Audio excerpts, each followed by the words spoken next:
Bom, como vocês podem ver, o tema dessa mensagem, 31/10.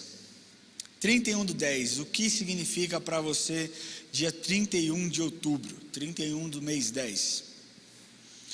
Como nós estamos dentro de uma igreja, 90%, se não 100%, vai falar a respeito da reforma protestante. Talvez 31/10 seja o dia do seu aniversário. Talvez seja o dia do aniversário do seu casamento, do aniversário do seu filho.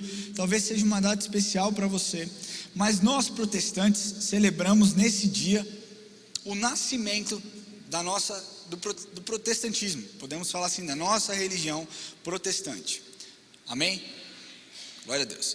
Só que nesse dia também nós temos uma celebração que é totalmente antagônica à celebração que nós temos, porque nós celebramos a vida, nós celebramos não a descoberta, porque o que Martinho Lutero fez, ele não descobriu, ele simplesmente fez uma reforma na forma de ver as coisas. Então nós tivemos o nascimento de um novo tempo para a igreja, um novo tempo para o mundo.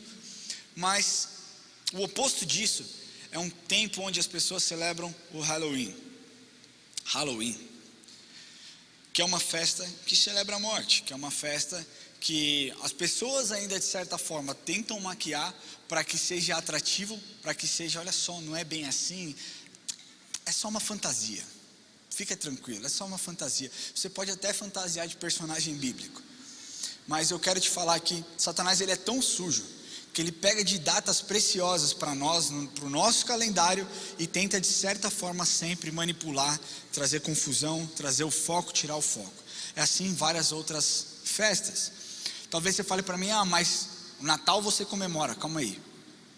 O Natal nós comemoramos, embora saibamos que não é o nascimento de Jesus, que não é a data exata do nascimento de Jesus, mas é celebrado o nascimento de Jesus. Então é uma ótima oportunidade que a igreja tem, sempre aos finais de todos os anos, de fazer uma cantata de Natal, onde pessoas, talvez centenas de pessoas, somente dessa igreja, aceitam a Jesus como seu Senhor e Salvador. Mas Satanás usa dessa data para tirar o foco do nascimento de Jesus, o maior presente que nós recebemos, para colocar o foco em um velho gordo barrigudo de barba branca. Nada contra gordo, tá? Mas essa é a figura desse velhinho, bom velhinho. Também Satanás quis tentar tirar o foco da crucificação e da ressurreição de Cristo, quando então nós celebramos a Páscoa. E a Páscoa virou sinônimo de ganhar chocolate, de ganhar ovo de Páscoa, na verdade. E aí tem até um coelho, que eu não tenho nem ideia, porque coelho nem produz leite para fazer chocolate, né? E nem botar ovo de chocolate, eu não sei porque colocaram coelho, mas são estratégias que Satanás usa. E hoje eu quero falar com vocês especialmente sobre a reforma protestante, porque eu creio. Quantos aqui conhecem a fundo a reforma protestante? Poucas pessoas conhecem. E hoje eu quero te dar um panorama para que você conheça a reforma protestante e se apaixone por ela. Assim como nós nos apaixonamos pela história da nossa descendência, que você se apaixone pela reforma protestante. Hoje eu vou aqui apresentar 4 aspectos dessa reforma. Amém? Vocês estão comigo? Então o primeiro aspecto da reforma protestante é a história. Por que e para quem? Por que e para quem? E por quem que ela foi criada?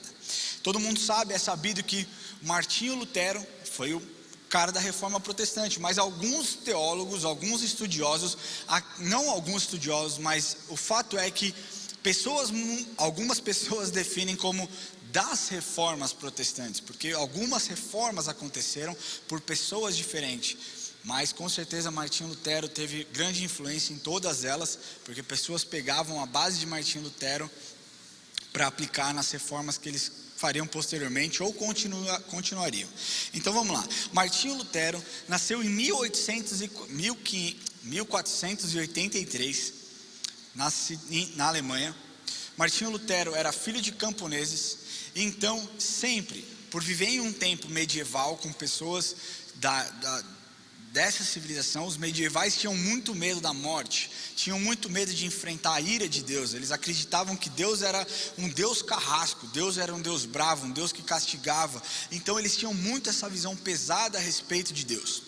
Aconteceu que certa vez Martinho Lutero falou que a justiça de Deus era tão pesada que ele não queria essa justiça para a vida dele. Aos 22 anos, depois de uma experiência onde ele passou beirando a vida, quase perdeu a sua vida, ele decide então se tornar monge para estudar mais as escrituras, para conhecer um pouco mais a respeito de Deus e para se dedicar um pouco mais. Fato é que Lutero era uma pessoa extremamente devota a Deus, embora soubesse na cabeça dele que Deus era uma pessoa brava. A ira de Deus pode se acender contra mim a qualquer momento e eu ser consumido por essa ira. Por vezes Martinho Lutero foi encontrado na sua cela, desacordado de tanto se martirizar por conta de pecados que ele cometia.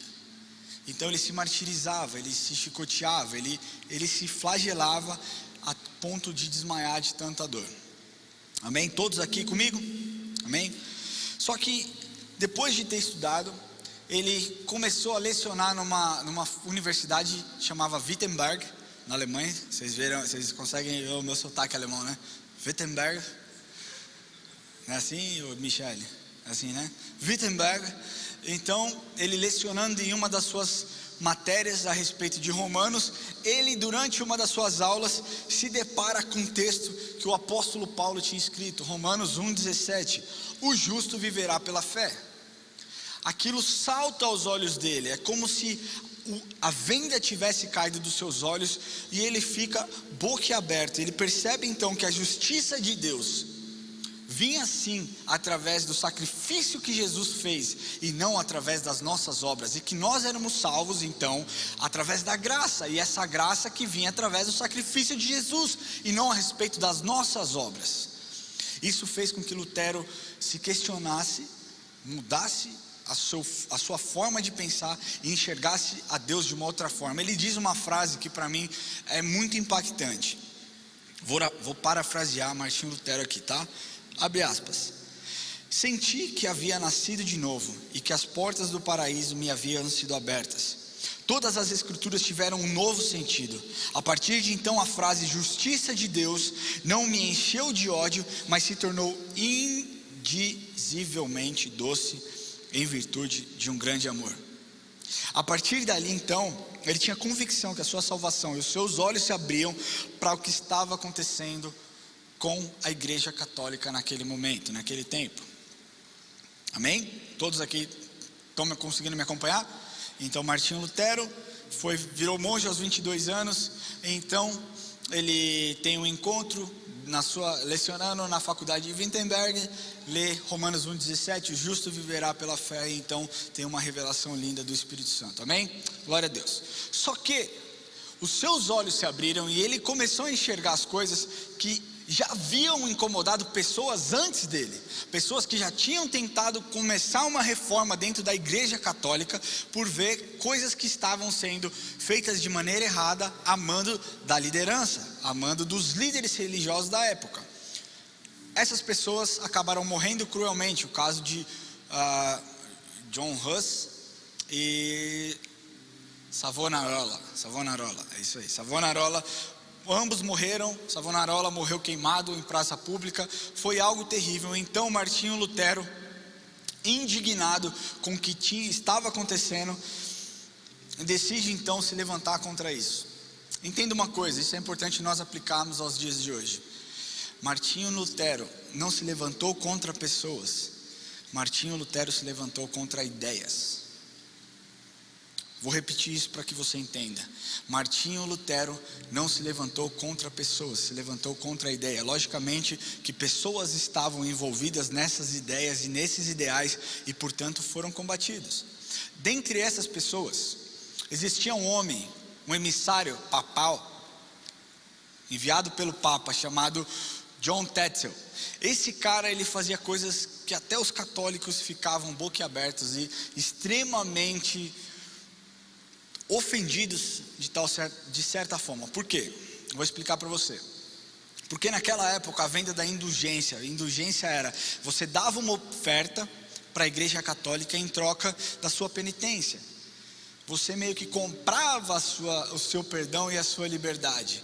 Só que John Tetzel, sabendo que a igreja católica precisava de dinheiro para a reconstrução da igreja de São Pedro, da Basílica de São Pedro, começou a vender indulgências inclusive para os mortos.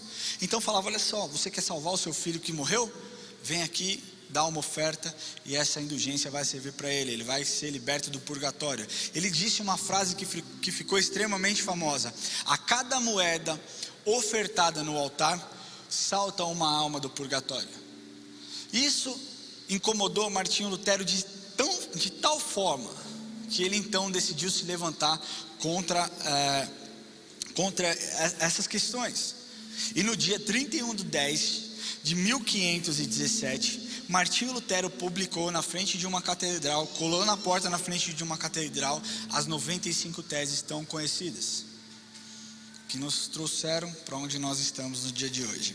Logicamente que não ficou barato, porque ali ele estava se levantando contra os costumes, contra coisas que a liderança religiosa da época estava fazendo, e o Papa então emitiu uma bula para que Lutero se retratasse dentro de 60 dias.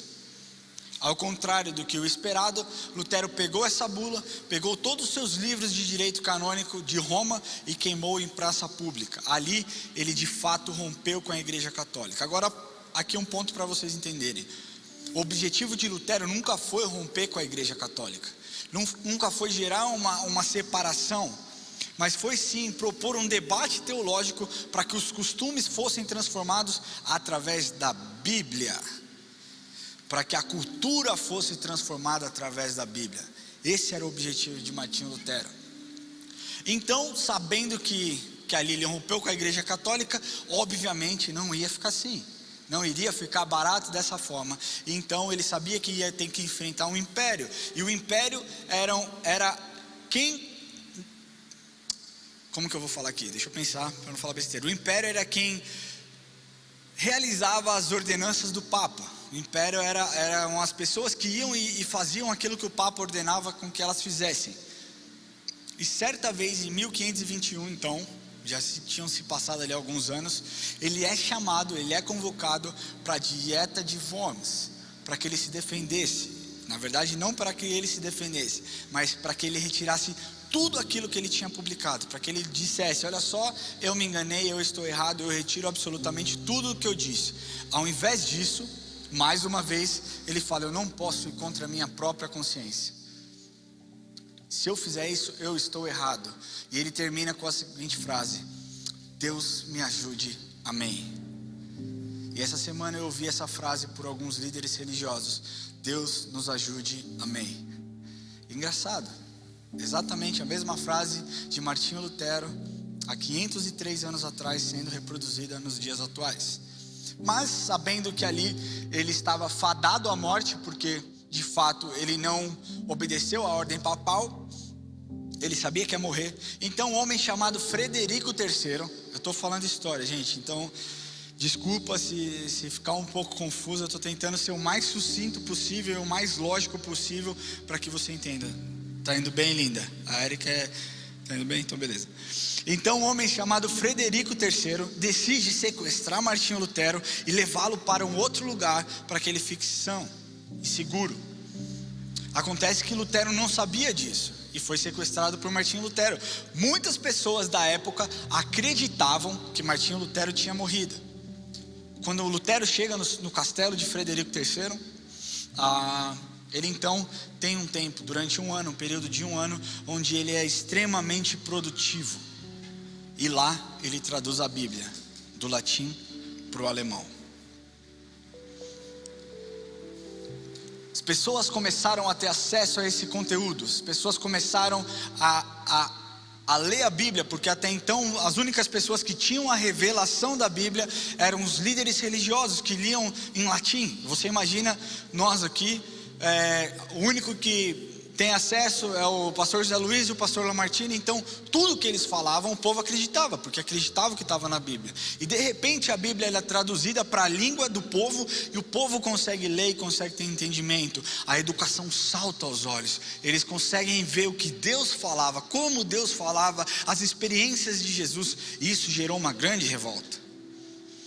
Os camponeses se rebelaram, queriam seus direitos, as pessoas brigavam, houve um grande tumulto por conta dessa tradução e do posicionamento de Martinho Lutero, até que em 1555, no Tratado de Paz de Augsburgo, os protestantes da Alemanha ganharam o direito de seguir a sua fé, de seguir a sua religião. Beleza? Martinho Lutero tinha o desejo sim de morrer como mártir, mas não foi assim que ele morreu. Mas ele foi um homem extremamente importante para aquela época e até os dias atuais. Pensa comigo uma coisa, aqui a gente encerrou a história para quem, por quem, para quem, beleza? Todo mundo entendeu comigo aqui? Amém? Agora você acha justo nós pegarmos tanto esforço, tanta dedicação, abalo emocional, abalo físico, medo da morte, sofrido por Martinho Lutero e tantos outros que se levantaram, e nós vamos falar daqui a pouco, e simplesmente celebrar a morte? A palavra de Deus diz que o ladrão vem para roubar, matar e destruir. Nós já sabemos quem é o dono da morte, quem é aquela pessoa que deseja a nossa morte, mas Deus veio para nos dar vida e vida em abundância. Nós não podemos no dia 31/10 simplesmente esquecer o que foi feito há 503 anos atrás. Essa data tem que ser histórica para sempre. Vocês percebem como as pessoas têm o desejo de conhecer o seu passado? Existe um exame de sangue que você faz, que você conhece 800 gerações para trás de você. Uma pessoa que nasceu sei lá onde, cara, vai descobrir que teve um parente há 483 anos atrás que era um judeu. Fala, cara é José da Silva, irmão, como que tem parente judeu? As pessoas têm interesse de ir atrás, as pessoas gostam de entender da onde vieram, ter o sentimento de pertencimento a alguma coisa. Mas quando nós falamos a respeito do protestantismo, as pessoas não dão tanta importância. As pessoas não querem, na boa, é história. Cara, é história, é uma história que mudou a nossa história. Porque talvez se não tivessem sido esses homens escolhidos por Deus e levantados por Ele, nós estivéssemos no engano até os dias atuais. Sabe Deus o que poderia ser de nós? Então saiba que o dia 31/10, ele nunca mais pode ser o mesmo para você. Celebre onde você estiver. Vindo para cá, eu tive a gente conversando com o Enzo. 31/10 é o que mesmo, papai? Por que o tema da sua mensagem é 31/10? E eu ali num caminho, 20 minutos, consegui explicar para ele, e ele cheio de dúvida, cara. Eu falei, que irado eu poder falar isso para o meu filho, eu poder explicar o verdadeiro sentido de 31/10. Ele já conhece o verdadeiro sentido do Natal, ele já sabe o verdadeiro sentido da Páscoa, mas que animal que hoje eu pude explicar para ele quem foi Martinho Lutero, o sacrifício que esse homem fez, contra quem ele se levantou e o que ele usou para transformar a vida. Essa semana eu postei a seguinte frase: o problema é que as pessoas estão usando a cultura para transformar a Bíblia, e quando o certo seria usar a Bíblia para transformar a cultura. Lutero fez exatamente isso. Ele usou a Bíblia, porque da Bíblia, através disso, ele tirou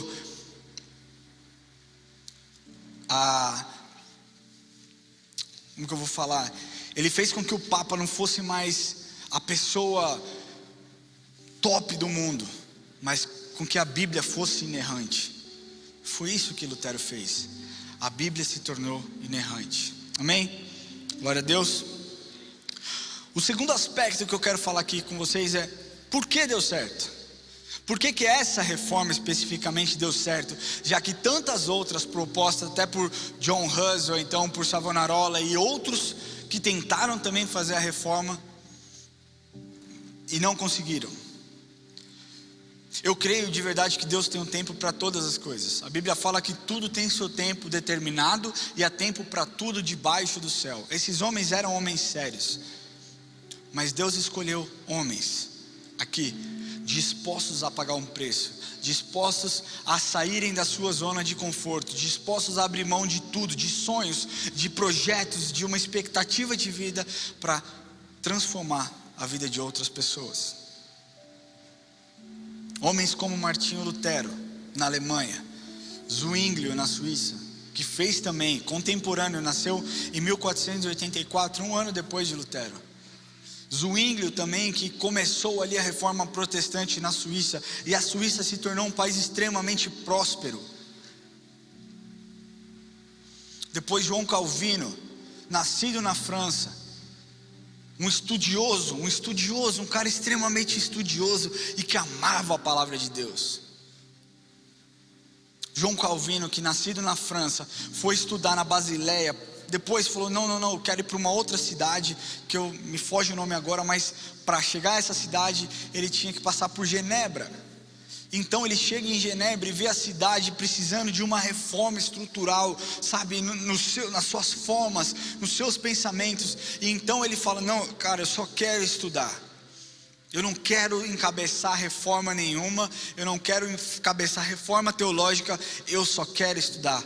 Então um homem chamado Guilherme Fael fala para ele, olha só, amaldiçoa os teus estudos, porque em meio a uma necessidade você simplesmente vira as costas para esse povo, que o seu estudo seja amaldiçoado. Essa palavra ardeu no coração de João Calvino. Então ele fica em Genebra e começa a reforma protestante em Genebra.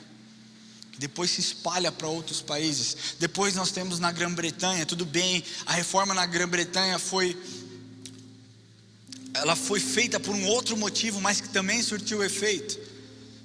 Ela foi feita por um homem que queria se divorciar da sua esposa, só que ele não podia se divorciar da sua esposa. Então ele fala, quer saber, essa linha religiosa que nós seguimos não tem nada a ver, a partir de hoje eu sou autoridade. Eu sou autoridade, então a partir de hoje, sim, eu vou me separar. Ele separou. A motivação dessa reforma foi errada. Na Grã-Bretanha foi uma motivação extremamente diferente das demais. Da mesma forma que Deus escolhe esse tipo de homens dispostos a se sacrificar. Deixa eu te falar, se Deus te escolheu para te dar alguma estratégia, para fazer alguma coisa, Ele vai te dar todas as armas. Uma vez assistindo a pregação do T.D. Jakes, eu ouvi ele dizendo, você tem tudo o que você precisa para lutar. Davi tinha tudo o que ele precisava para lutar, você tem tudo o que você precisa para lutar. Talvez você pense, cara, Martinho Lutero, como que ele tinha tudo para lutar num tempo onde ele não tinha nada? Como que ele podia fazer com que o evangelho, com que essa nova verdade... Deixa eu te falar uma coisa. Não é que Martinho Lutero teve a revelação. Ele simplesmente retomou aquilo que tinha sido escondido durante anos por conta da liderança religiosa, da liderança católica da época. Porque quem escreveu o livro de Romanos na igreja primitiva tinha total conhecimento por quem nós somos salvos e como nós somos salvos. Sabe? Mas naquela época, cara, como que não tinha internet, não tinha nada, como que viralizou tão rápido essa reforma? Deus deu uma estratégia genial para Martinho Lutero. Ele pegou um artista da época e combinou com ele, falou, olha só, você vai ilustrar todos os meus livros. E a ilustração do cara devia ser muito boa, porque era extremamente atrativa e atraente, e as pessoas ali ficavam admiradas com aquela obra de arte, adquiriam aquele livreto, a Bíblia, enfim, o que era, porque Martinho Lutero também publicou outras coisas, e liam, e tinham conhecimento da palavra. Deus deu uma estratégia genial para ele, além de colocar ao lado de Lutero pessoas importantes, e que nasceram muito antes do que ele. Pessoas como Gutenberg, o cara que imprimiu a Bíblia. Imprimiu a Bíblia em alemão para Martinho Lutero. Imprimiu os folhetos de Martinho Lutero, os panfletos de Martinho Lutero. Trazendo para o hoje. Como que Deus pode usar as nossas vidas? Como que Deus pode usar a sua vida? Talvez você fale, Ramon, pro Lamartine é tranquilo fazer. Ele tem 203 mil seguidores no Instagram. Talvez você pense, para esses pastores grandes é tranquilo fazer, porque esses pastores grandes o alcance é enorme. Mas eles começaram de algum lugar. Da onde você vai começar? Qual a desculpa que você tem dado para não começar esse projeto de expansão do Evangelho? De levar a palavra para aquelas pessoas, para que nós possamos sim transformar a cultura usando o Evangelho e a palavra de Deus. Hoje, o ponto central, as mídias sociais, Instagram, YouTube, Facebook e tantos outros, TikTok, cara, muito cuidado como você tem usado as suas redes sociais. Porque eu creio sim, que a forma como você usa define sim quem você é. O que você compartilha define sim o que você pensa. O que você publica define sim o que está no seu coração. Quantos aqui postaram alguma coisa relacionada a Jesus essa semana no Instagram? Sem. Eu não quero te constranger a nada, eu quero só fazer com que você reflita, tá bom? Quantos aqui publicaram alguma coisa com relação a Jesus?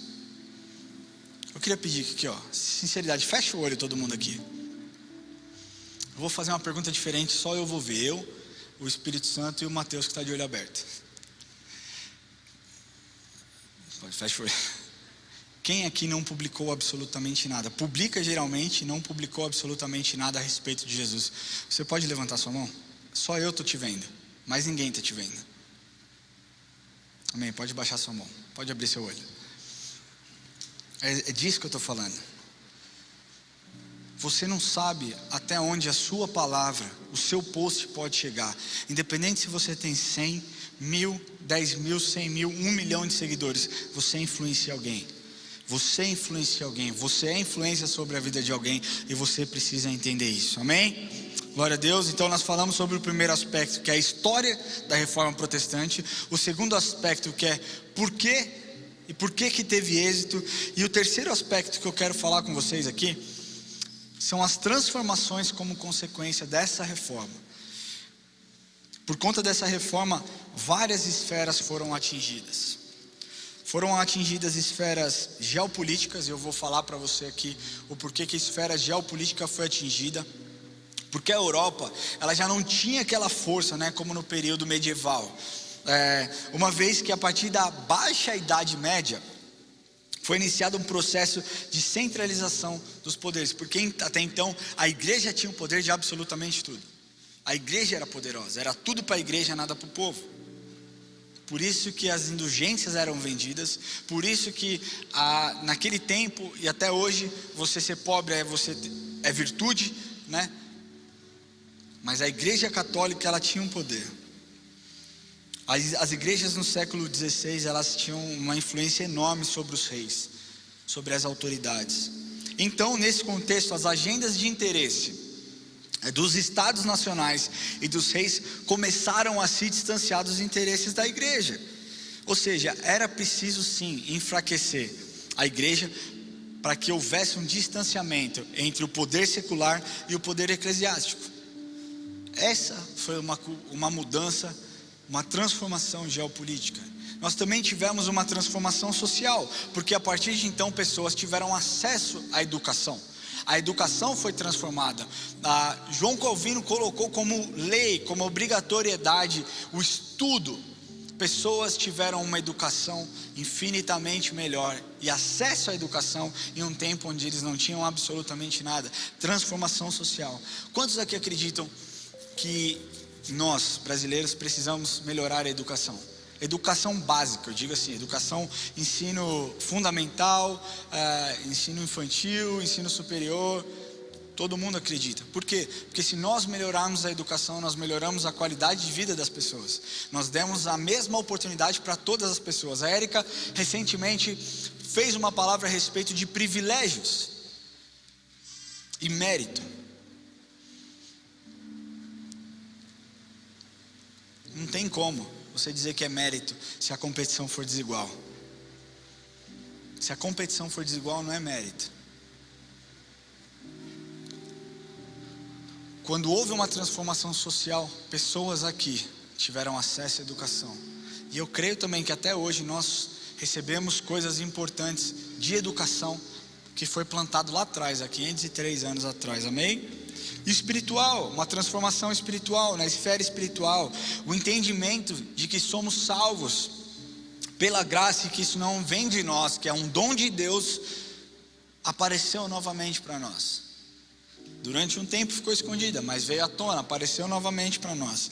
E a última transformação na última esfera foi a transformação econômica.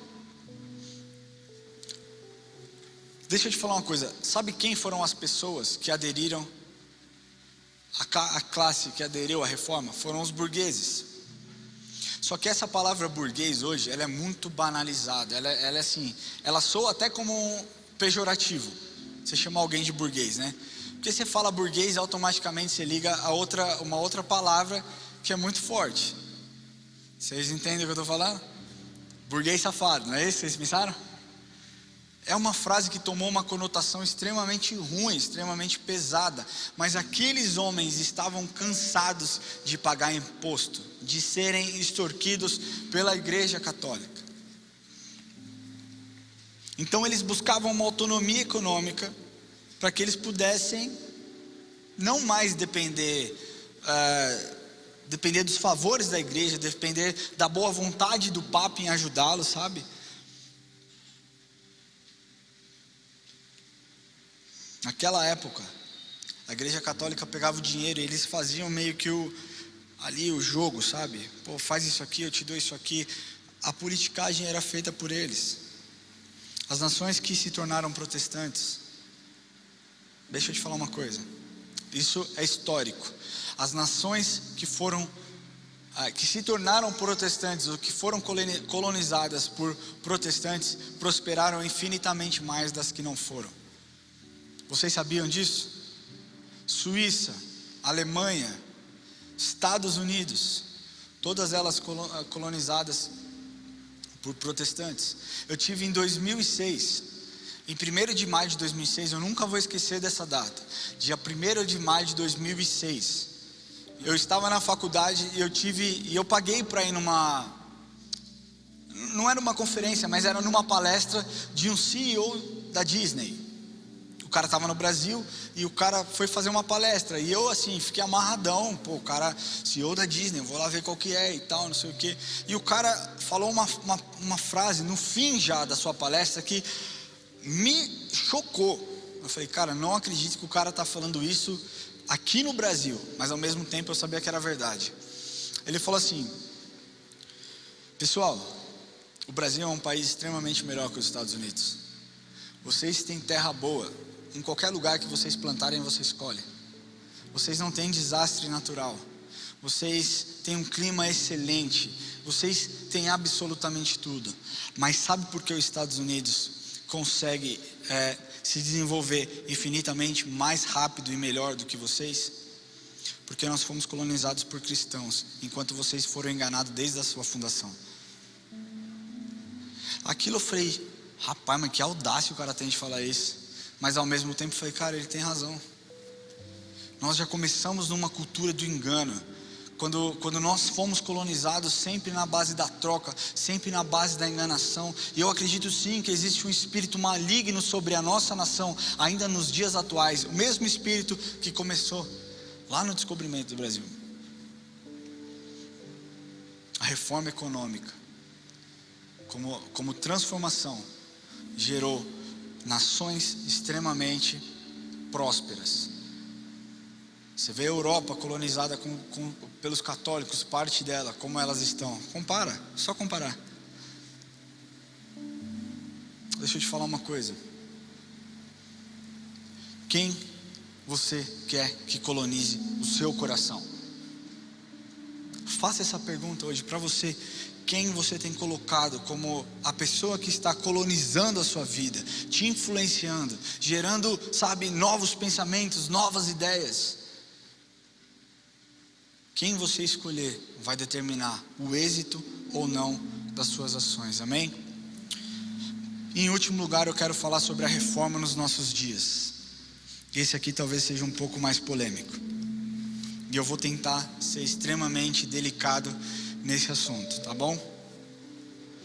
a reforma nos nossos dias. O quarto aspecto que eu quero falar, como nós podemos ter uma reforma nos nossos dias.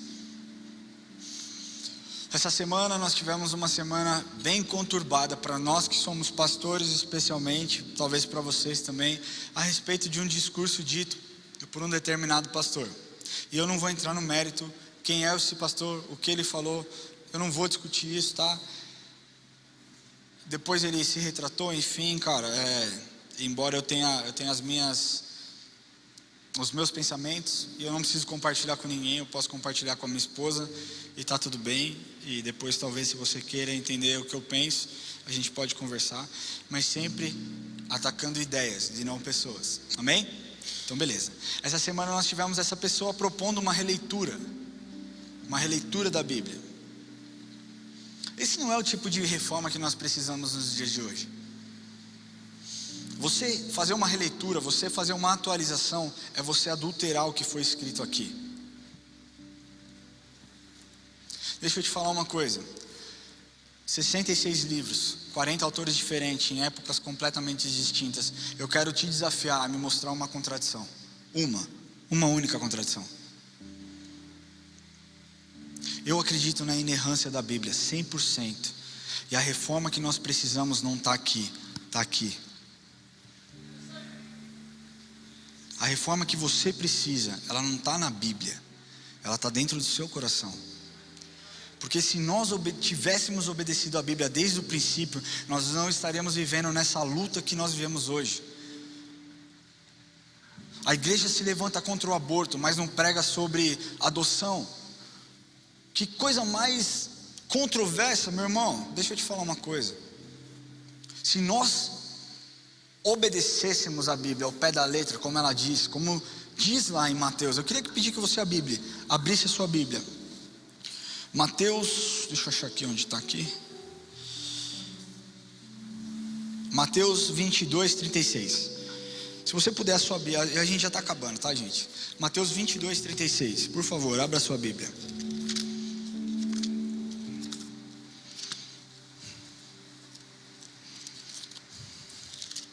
Mateus 22, 36. Quem já abriu, diga amém.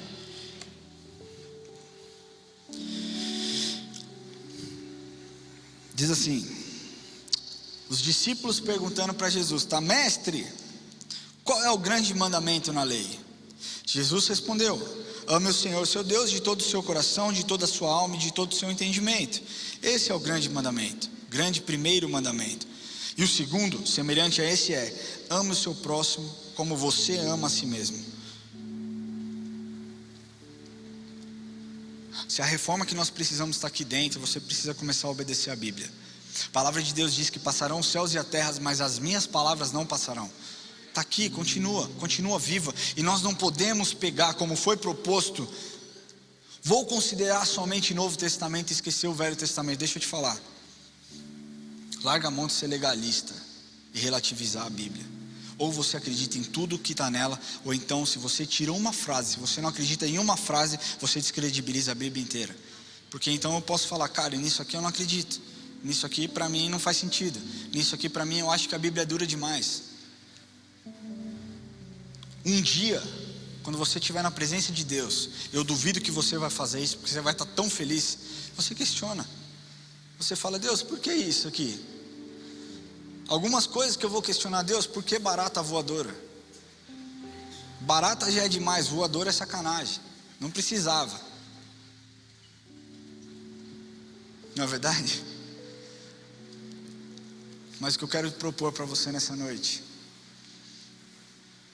é você ter uma reforma através desse livro que transforma, através desse livro que transformou tantas vidas e que vem transformando. É o livro o livro mais vendido do mundo. É o livro que está em mais casas. É o livro que abrange o maior tipo de pessoas. E aqui ele diz: ame o seu próximo como a si mesmo. Deixa eu te falar, se você é a pessoa que obedece a Bíblia, você não precisa de uma releitura para saber que escravidão é errado.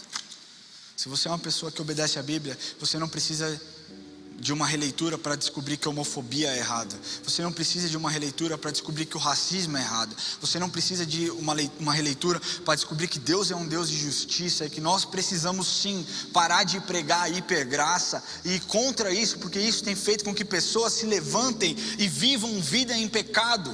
Deixa eu te falar, Deus é graça, Jesus nos ensinou isso, mas Ele também é justiça. Ele também é justo, e o que Ele espera de nós é santidade. O que Ele espera de você é santidade. O que Ele espera de mim é santidade. Você quer saber o que agrada o coração de Deus? A palavra de Deus diz, eu vou concluir: aquele que tem os meus mandamentos e os guardas, esse é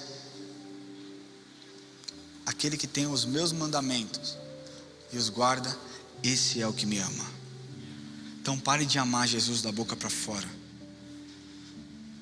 Comece a ter uma reforma dentro do seu coração. Eu queria pedir que você fechasse seus olhos. Eu queria chamar a equipe de louvor.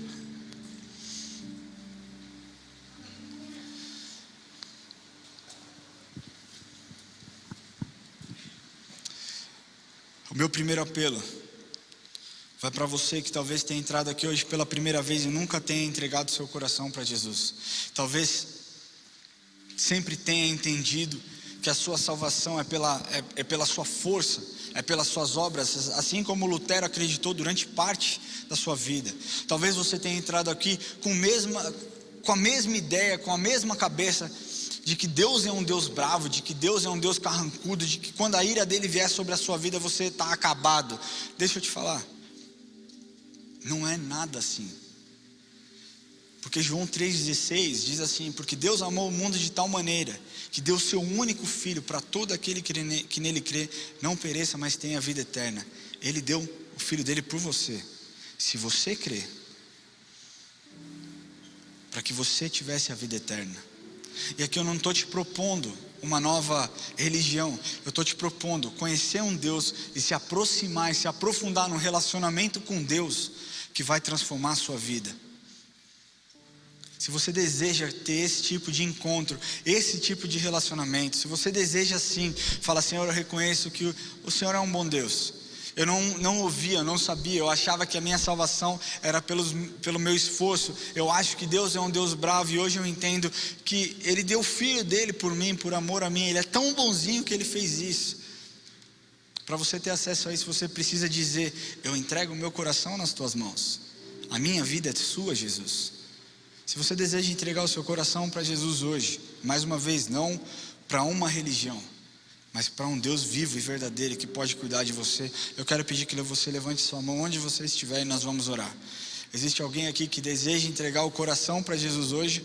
Fique com a sua mão levantada, levante a mão bem alto para que nós possamos te ver.